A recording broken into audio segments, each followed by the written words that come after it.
អំពីម្ចាស់គ្រូដើម្បីបានមកចូលរួមកម្មវិធីសិក្សាអប់រំចិត្តអញ្ចឹងទៅអញ្ចឹងគ្រូណាហើយមានពីរវគ្គចាប់ពីនេះទៅវគ្គដំបូងអាត្មានឹងឆ្លៀតពេលបញ្យល់អំពីរបៀបប្រហែលជា5នាទីទៅ5នាទីជាងហើយពេលវេលាសមាធិមានរយៈពេលខ្ទង់10នាទីជាងទៅ15នាទីអញ្ចឹងបងខាងដើមមិញបានសិក្សាអំពីមេរោគរបស់ចិត្តវាមានច្រើនដូច្នេះនិយាយអំពីមេរោគវាមានអានុភាពផ្សេងគ្នាហើយសភាពនៃការធ្វើទុករាងកាយក៏ផ្សេងគ្នាដែរអញ្ចឹងនៅពេលដែលគេបង្កើតថ្នាំក៏មិនអាចយកថ្នាំមកគ្រាប់ហ្នឹងមកព្យាបាលរោគទាំងអស់បានដែរដូច្នេះព្រះសម្មាសម្ពុទ្ធក៏ដូចគ្នាដែរព្រះអង្គមានថ្នាំមកគ្រាប់តាមមុខជំងឺដូចអំបញ្ញមិញហ្នឹងនិយាយអំពីមេរោគចាប់តែតងរឿងគុំគួនអញ្ចឹងមេរោគគុំគួនមេរោគខឹងច្រើនមេរោគអន់ចិត្តច្រើនព្រះអង្គឲ្យលេបថ្នាំមកគ្រាប់ហៅថាមេត្តាមិញនេះព្រះអង្គគ្រូបានដាក់ហ្នឹងណាណានៅលងអបមញ្ញាមេត្តាអីហ្នឹងអញ្ចឹងមេត្តាអាចសង្គ្រោះចិត្តបានតែប្រភេទចិត្តដែលគុំគួនច្រើនប្រកាន់ច្រើនហើយខឹងមួម៉ៅអីច្រើនហ្នឹងថ្នាំហ្នឹងដាក់ទៅត្រូវប៉ុន្តែមិនមែនប្រភេទថ្នាំទឹកមកពីឋានទេវតាដាក់មកគ្រាប់ទៅជាទេណាព្រះពោធិសត្វសម័យដើមគ្រាន់តែចម្រើនមេត្តាហ្នឹងខ្ទង់រាប់ម៉ឺនឆ្នាំចម្រើនមេត្តាតែមួយអញ្ចឹងរោគប្រចាំចិត្តសពថ្ងៃនេះគេហៅថារោគប្រចាំកាយគឺតាំងពីថ្ងៃកើតមករហូតដល់ថ្ងៃយើងស្លាប់វាអត់បាត់ទៅណាទេហៅរោគប្រចាំកាយដូចញាតិញោមបងប្អូនគិតមើលថារោគប្រចាំកាយសពថ្ងៃអីខ្លះសុំលើកមួយមើលប្រចាំកាយតិចរត់ឃើញចាអង្គុយយូរឈឺអីឈឺដៃឈឺជើងមែនណាឈឺចង្កេះហើយចនៅពេលយើងបរិភោគទៅមិនដែរឈឺពោះមែនណាតោបងទឹកម៉ូតអីជាដើមទៅអញ្ចឹងជំងឺហ្នឹងអចិន្ត្រៃយ៍ហើយព្យាបាលអត់ជាទេតែនៅមានមេរោគខ្លះទៀតដូចរោគយើងគិតច្រើនទៅធ្វើឈឺក្បាលអញ្ចឹងឈឺក្បាលហ្នឹងវាមេរោគដែរអញ្ចឹងវាមានវិធីព្យាបាលមួយហើយព្យាបាលរហូតដល់ជីវិតមេរោគហ្នឹងគេហៅមេរោគរ៉ាំរ៉ៃបងអញ្ចឹងវាមានតាមបែបផែនអញ្ចឹងនៅពេលនេះអាត្មាលើកយកបច្ចេកទេសមួយរបៀបនៃការឃុំគ្រងចិត្តដោយប្រើខ្យល់ដង្ហើមអញ្ចឹងណាយកខ្យល់ដង្ហើមហ្នឹងជាបង្គោលដើម្បីជួយការពារចិត្តហើយកម្មដ្ឋានអប់រំចិត្តនេះត្រូវជាមួយនឹងអ្នកដែលពូកែគិតច្រើនមិនពូកែគិតទេថាពូកែគិតហ្នឹងមិនត្រូវទៀតគិតច្រើនពេករវើរវាយរាយមេដដែលដងគិតអីមួយមិនដែលបានសម្រេចគិតរឿងមួយចិត្តនាំទៅរឿងមួយទៀតមិនតាន់ចប់មួយផងទៅមួយទៀតបាត់ហើយអញ្ចឹងវាធ្វើឲ្យការងារមួយណាក៏អត់បានសម្រេចដែរអញ្ចឹងវិធីនៃការអប់រំចិត្តបែបតាមដានខ្យល់ដង្ហើមចេញចូលនឹងជួយឲ្យយើងកាត់បងការគិតដូចពេលខ្លះត្រូវការសម្រានបើគិតច្រើនពេកក៏អត់អាចលក់ដែរអញ្ចឹងគិតច្រើនមិនអាចលក់តែបើលក់តតែកុំគិតច្រើនឥឡូវចាប់ផ្ដើមអាត្មាប្រាប់ពីវិធីណាបងណាបើសិនជានិយាយអំពីខ្យល់ដង្ហើមនឹងតែម្ដងប្រកាសជាស្គាល់ហើយថាអ្វីជាខ្យល់ដង្ហើមមែនទេបងប្រកាសជាស្គាល់ខ្យល់ដង្ហើមប៉ុន្តែអ្វីមួយដែលយើងមិនទាន់ស្គាល់គឺមិនចេះប្រើស្មារតីតាមដានខ្យល់ដង្ហើមតែប៉ុណ្្នឹងទេតែបើខ្យល់ដង្ហើមគេសួរថាខ្យល់ដង្ហើមជាអ្វីមនុស្សគ្រប់គ្នាប្រកាសជាអាចនឹងឆ្លើយបានថាខ្យល់ដង្ហើមគឺដែលវាចេញចូលតាមរុនច្រមុះប្រកដី តាមរុនច្រមុះពេលតឹងច្រមុះចេញតាមអីវិញតាមមាត់នៅពេលដែលគេខ្ទប់ច្រមុះខ្ទប់មាត់យើងវាចេញតាមអីវិញចេញតាមតិចធ្លាយគេហៅធ្លាយគេហៅតិចជឿថាអញ្ចឹងអាចដល់ដង្ហើមតាមតិចសត្វហ្នឹងមិនមែនមនុស្សទេណាសត្វត្រីណាសត្វត្រីសត្វអីណោះក៏តាមសកៃវាអញ្ចឹងបានន័យថាតែឥឡូវនិយាយពីមនុស្សយើងចោះគឺពីរផ្លូវតែនៅពេលដែលចម្រើនគឺយកខ្យល់ដង្ហើមដែលចេញតាមរន្ធច្រមុះនេះវគ្គដំបូងត្រូវស្គាល់ធម៌3ដំបូងគេមុនចម្រើនទី1គឺខ្យល់ដែលចូលខ្យល់ដែលចូលវានឹងអាចចូលទៅដល់រហូតដល់ផុតសួតយើងបានន័យថាពេញសួតណានៅពេលដែលពេញសួតហើយបានវារុញចេញវិញអញ្ចឹងវាមានខ្យល់ចូលហ្នឹងមួយស្គាល់តែខ្យល់ចូលមួយទៀតនៅពេលដែលពេញសួតហើយវានឹងរុញចេញទៅក្រៅអញ្ចឹងត្រូវស្គាល់ខ្យល់មួយប្រភេទទៀតដូច្នេះនៅក្នុងខ្យល់មានពីរប្រភេទនេះឯងមិនមានដល់3ទេមានតែខ្យល់ចេញហើយនិងខ្យល់ចូលតែប្រកដីដែលបានតាមដានខ្លួនឯងទេថាខ្យល់ចេញមុនឬខ្យល់ចូលមុនសាកគិតណាតែដូចគ្មានដើមមានចុងទេមែនតាមពីកើតមកដករហូតតែនៅពេលដែលចាប់ផ្ដើមចម្រើននេះដឹងហើយតើខ្យល់យើងចេញមុនឬក៏ចូលមុនមិញបាន2ណាតោះណាចូល1ចេញ1តែនៅមួយទៀតសំខាន់គឺចិត្តតែប្រកបដោយស្មារតីអាចិត្តបងគ្រូបាននាំភាសាឲ្យមិញចិត្តធម្មជាតិបង្អោនទៅកាន់អារម្មណ៍ដឹងអារម្មណ៍ស្អីហ្នឹងធ្វើឲ្យញាតិញោមបងប្អូនអាចមើលឃើញអាត្មាបាននឹងតួចិត្តដែរនៅពេលដែលចិត្តនឹងអត់មានដោយសាកសពមើលអាត្មាឃើញទេអត់ទេអញ្ចឹងមានចិត្តគឺអាចធ្វើយើងអាចឃើញអាចស្ដាប់ឮជាដើមអញ្ចឹងមាន3ទី1គឺចិត្តដែលប្រកបទៅដោយស្មារតីទី2ខ្យល់ដង្ហើមចូលទី3ខ្យល់ដង្ហើមចេញនៅពេលដែលចាប់ផ្ដើមស្គាល់ធម៌ទាំង3នេះហើយស្គាល់ថាអ្វីទៅជាចិត្តអញ្ចឹងឥឡូវឧទាហរណ៍អាត្មាឧទាហរណ៍ងាយស្ដាប់នៅពេលដែលមុខខំដៃអញ្ចឹងបើសិនជាយើងបាត់ភ្នែកស្មារតីរបស់យើងនៅនឹងមែនទេវាឈឺកន្លែងហ្នឹងប្រកាសជាទៅបង្អោនទៅកន្លែងហ្នឹងអញ្ចឹងបើសិនជាឈឺជើងចិត្តហ្នឹងឧស្សាហ៍បង្អោនទៅកន្លែងឈឺហ្នឹងណាមកហេតុអីដើម្បីប្រយ័ត្នឬក៏អាកន្លែងឈឺហ្នឹងវាចាប់ហ្មងអញ្ចឹងហើយដូចគ្នាត្រូវយកអាសតិដឹងស្មារតីដឹងបែបនោះឯងយកមកដាក់ទៅនេះភាសាធម៌ហៅថារឹមបបោមាត់ហើយដាក់លើរឹមបបោមាត់ហ្នឹងបច្ចេកទេសហ្នឹងតាមបន្ទាន់ណាហេតុនេះរឹមពាក្យថារឹមមែនទេណារឹមអាហ្នឹងរឹមតែរឹមដែលវាត្រូវគឺកន្លែងនេះកន្លែងចប៉ុចនេះបើមិនចឹងយើងសាកដាក់ដៃមើលដកដង្ហើមចេញទៅវានឹងប៉ះចុងដៃយើងហើយដកដង្ហើមចូលវានឹងប៉ះដូច្នេះកន្លែងចេញកន្លែងចូលគឺវានៅទៅនឹងហើយយើងយកចិត្តយកមកដាក់កន្លែងហ្នឹងហើយមានស្មារតីមួយហ្នឹងជាកងសន្តិសុខនៅឈរជាមួយចិត្តហ្នឹងដើម្បីការពារចិត្តកុំឲ្យទៅណាគេហៅថាសមាធិនៅពេលដែលញាតិញោមបងប្អូនអាចដាក់ចិត្តនៅទីនឹងបានជាប់លាប់បានន័យថាស្មារតីខ្លាំងស្មារតីប៉ុន្តែបើសិនជាដាក់មិនជាប់ទេបានន័យថាស្មារតីខ្សោយយល់ទេចំណុចហ្នឹងរបៀបដាក់យល់ទេហើយនៅពេលដែលដាក់នឹងហើយវិធីទី2ទី1ចេះរបៀបដាក់វិធីទី2ដឹងបានន័យថាក្នុងចិត្តរបស់យើងពេលដែលដកដង្ហើមចូលនឹកថាចូលតោះណាពេលហ្នឹងពេលដកដង្ហើមចូលនឹកថាចូលពេលដកដង្ហើមចេញនឹកថាចេញពេលចូលនឹកថាចូលគ្រាន់តែថាចូលទេណាចូលមួយម៉ាត់ហ្នឹងគាត់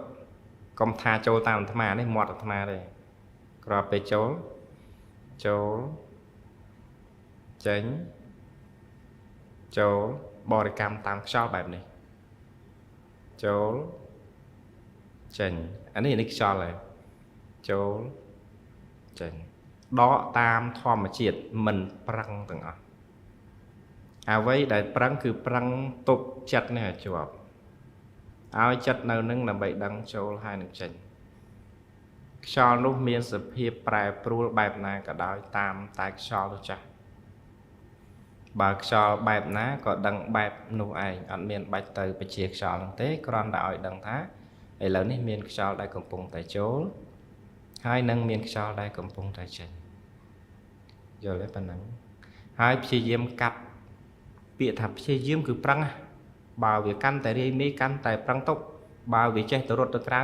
ទាញចូលមកក្នុងវិញដាក់កន្លែងហ្នឹងដដែលមើលតែខ្យល់ដែលចេញហើយនឹងចូលបើសិនជាមានការប្រតិកម្មរបស់ខ្យល់ណាមួយវាមានសភាពបែបណាក៏ដោយគ្រាន់តែតាមដឹងថាអូខ្យល់ហ្នឹងមានសភាពបែបនេះហើយបើចិត្តហ្នឹងរាយមេខ្លាំងគ្រាន់តែដឹងថាអូចិត្តអាត្មាអញមានសភាពបែបនេះរាយមេបែបនេះមិនសូវនៅជាមួយអារម្មណ៍ទេចេញពីសាលនេះរហូតតោះណាចឹងណាញោមតោះចឹងធម្មកថាខាងដើមខ្លីបច្ចេកទេសប៉ុណ្ណឹងហើយអង្គុយបែបហ្នឹងឯងលើកៅអីចឹងហើយអង្គុយបែបហ្នឹងទៅអង្គុយបែបហ្នឹងហើយដៃស្ដាំដាក់លើដៃឆ្វេងហើយដាក់លើភ្លៅមេដៃនេះចូលគ្នាហើយអាច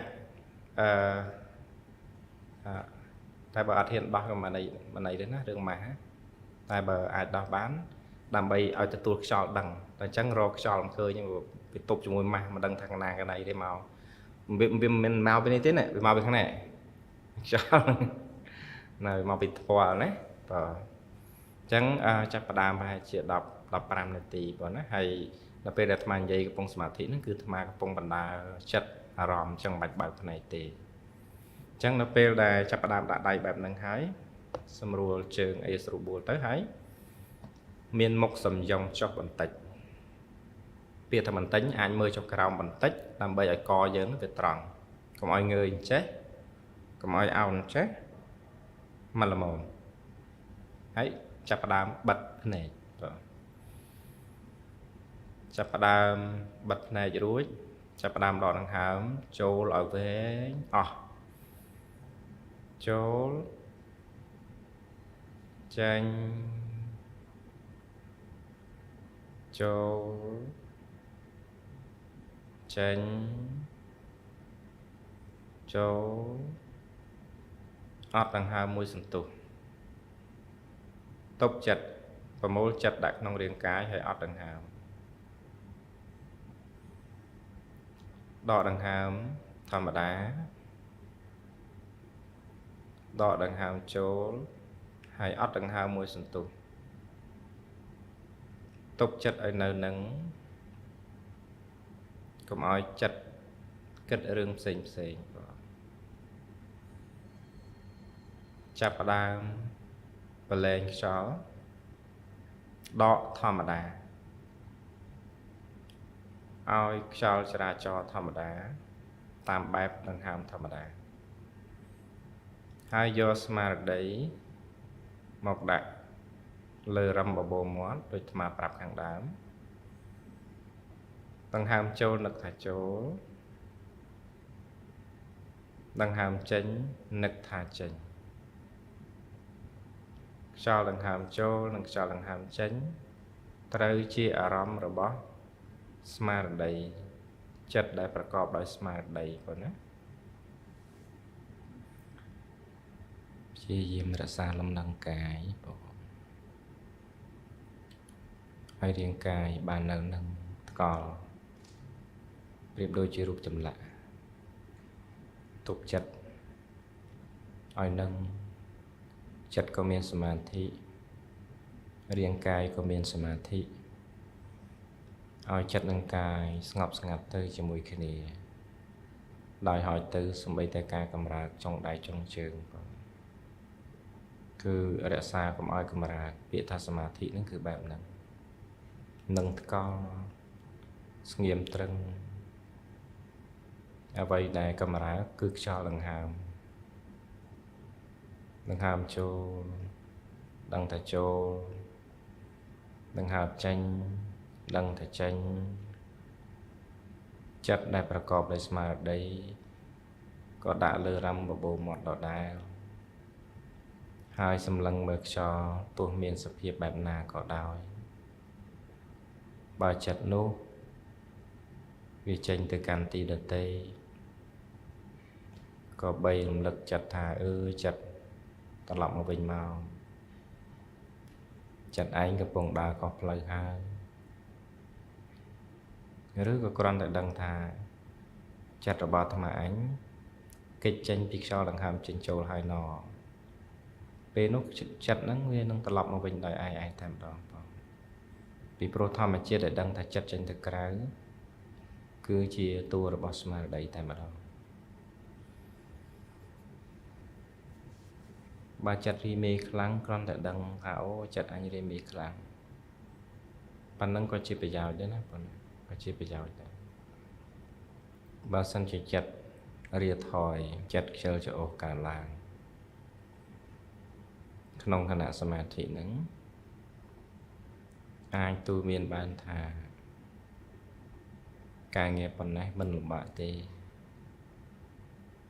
ការងារដែលយើងបានធ្វើលំបាកហ្នឹងវាច្រើនជាងនឹងរាប់រយដងទៅទៀតតែយើងអាចទ្រាំបានចុះគ្រាន់តែអង្គុយស្ងៀមមួយផ្លែតហេតុអីយើងទ្រាំមិនបានក៏បីផ្ចាញ់ផ្ចាល់ចិត្តទូមានចិត្តបែបនេះរឿយហើយញ៉ាំងវិធីនៃកម្មដ្ឋានឲ្យប្រព្រឹត្តទៅដោយស្រួលតាមមើលទៅខ្យល់ដង្ហើមចូលតាមមើលទៅខ្យល់ដង្ហើមចេញនៅលើរឹមបបោមាត់រៀនអធិដ្ឋានខ្លួនប៉ុណ្ណាអធិដ្ឋានចិត្តកាយរបស់យើងខ្វះអធិដ្ឋានមិនបានទេបងអធិដ្ឋានថាធ្វើអ្វីមួយគឺធ្វើឲ្យបានវាបញ្ជាក់អំពីគោលចំហម៉ឹងម៉ាត់មួយដែលការឡើងអំពីការអត់ទ្រាំការស៊ូទ្រាំនៅក្នុងពេលសមាធិគឺអធិដ្ឋានខ្លួនមិនឲ្យរើតែម្ដង10នាទីគឺមិនរើ10នាទី20នាទីគឺមិនរើ20នាទីនឹងណល្អលោកអាចនៅស្ងៀមត្រឹងអស់10ម៉ោងក៏មាន20ម៉ោងក៏មានផង10នាទីជាងមិនបញ្ហាទេដកដង្ហើមចូលដឹងថាចូលដកដង្ហើមចេញនឹកថាចេញចិត្តចេញទៅក្រៅក៏ដឹងថាចេញទៅក្រៅចិត្តមិននៅជាមួយខ្យល់ក៏ដឹងថាចិត្តអាត្មាអញមិននៅជាមួយខ្យល់ទេកុំអាក់អន់ចិត្តកុំតូចចិត្តជាមួយវាគ្រាន់តែដឹងថាវាអត់នៅមួយកន្លែងប៉ុណ្ណឹងទៅបានហើយចិត្តអញរវើរវាយរីមេដែបដូងហើយទាញមកវិញមកចាប់ផ្ដើម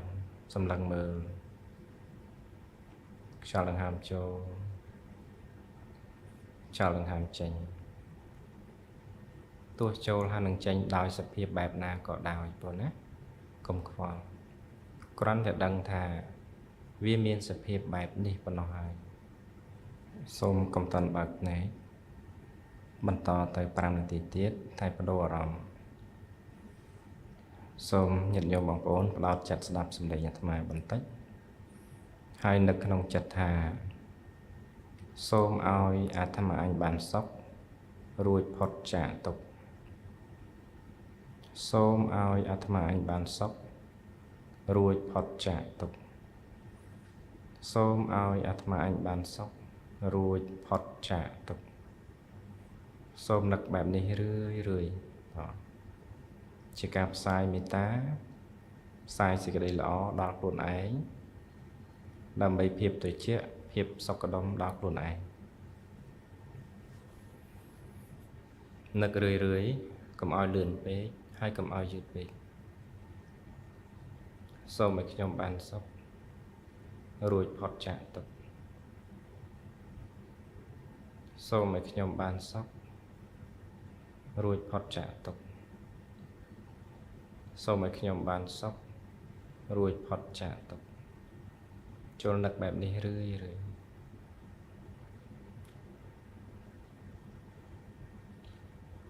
ច ចិត្តមិនបាច់រក្សានៅលើរំបបោមកទៀតទេបងគ្រាន់តែរក្សាចិត្តនោះឲ្យនៅក្នុងរាងកាយមិនបានគិតរឿងណាផ្សេងទាំងអស់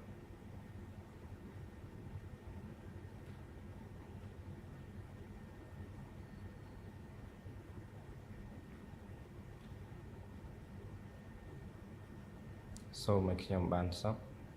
រួចផុតចាកទុក្ខ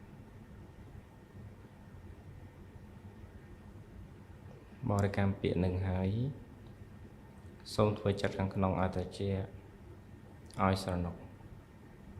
កុំឲ្យគិតរឿងនាំឲ្យកើតព្យាបាទដតីឡើយសូមនឹកតែរឿងដែលនាំឲ្យកើតប្រយោជន៍ដល់ខ្លួនឯងនាំឲ្យកើតសេចក្តីសុខដល់ខ្លួនឯងហើយបរិកម្មនឹកដល់ពាក្យថាសូមឲ្យខ្ញុំបានសុខរួចផុតចាកទុក្ខជាចុងក្រោយកុំតន់បើកភ្នែកស្ដាប់អាត្មាបញ្ឈប់ការគិតបញ្ឈប់ការបរិកម្មនៅឲ្យស្ងៀមក៏ឈប់គិតអ្វីទាំងអស់ហើយចាប់ផ្ដើមសម្លឹងមើលខ្យល់នៅក្នុងរាងកាយខ្យល់ដែលនៅពេញក្នុងរាងកាយយើងទាំងអស់មានសភាពបែបណាតើខ្យល់នោះកំពុងតែមានសភាពបែបណាហើយកុំគិតអ្វីទាំងអស់បើសិនក្នុងរាងកាយនោះខ្យល់មិនបានកំពុងតែចាប់នៅរាងកាយឲ្យនៅនឹងរហូតដល់កម្រើកមិនបានទេក៏បីកម្រើកនៅចុងដៃកម្រើកម្រាមដៃកម្រើកម្រាមជើងហើយចាប់ផ្ដើមសម្រួលខ្យល់ដង្ហើមឲ្យមកប្រកដីបងដកដង្ហើមឲ្យបានវែងចូលចេញចូលចេញហើយចាប់ផ្ដើមបើកផ្នែកតិចមកបង